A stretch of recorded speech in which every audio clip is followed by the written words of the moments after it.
मैं पहले तो धन्यवाद अर्पित करना चाहता हूं मंत्री जी को कि बड़ा विस्तृत उत्तर इन्होंने इस प्रश्न का दिया है। लेकिन ये एक अदृश्य शत्रु है सभापति महोदय, जो देश की जनता की जान को जोखिम में डाल रहा है। जहां तक दिल्ली का सवाल है, मेरा प्रश्न है कि कितना प्रतिशत ये प्रदूषण फील्ड्स के बर्निंग के आधार पर हमें प्रभावित कर रहा है।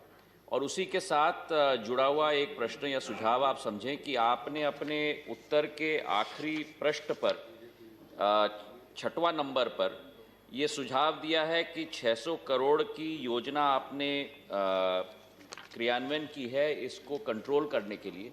पर प्रश्न केवल कैपिटल एक्सपेंडिचर का नहीं है। प्रश्न है कि वहाँ एक स्कीम अगर आप सोच रहे हैं क्या लागू करने के लिए, जैसे एक डायल इन नंबर के आधार पर किसान उस प्रोसेस को बुलाकर वहाँ मुफ्त में या दिल्ली और पंजाब सरकार के साथ मिलकर एक सुझाव निकाल पाएं जिसके आधार पर वो स्टबल बर्निंग की सुविधा आप किसानों को दिलवा पाएं। राइट, मंत्री जी। पराली के कारण दिल्ली में 1 अक्टूबर से 30 नवंबर तक 60 डेज ये प्रॉब्लम हर साल दिखाई देता है। और ये पराली जलाने से जो सारी प्रदूषण पैदा होता है वो विंड का भी डायरेक्शन ऐसा होता है कि वो ईस्टवर्ड होता है और वो दिल्ली के तरफ आता है। दिल्ली की सिचुएशन ट्रफ जैसी है और इसलिए यहाँ जम जाता है और इसलिए एक स्मॉग का अनुभव हम करते हैं।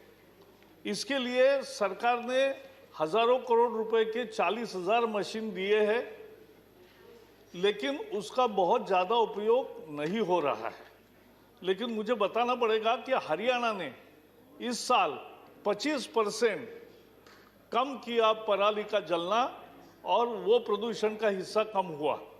लेकिन पंजाब में इस बार 25% बढ़ गया। 50,000 था इंसिडेंसेस, वो इस बार 75,000 हो गए हैं। तो ये एक चिंता का निश्चित विषय है। लेकिन 4 आशा की किरण है। पहले साइंस, तो जैसे डीकम्पोजर तैयार किया है पूसा संस्था जो केंद्र सरकार की है, वैसा ही बायो मिथेनेशन और बायोगैस तैयार करने का भी इंडियन ऑयल बहुत अच्छे प्रयोग कर रहा है।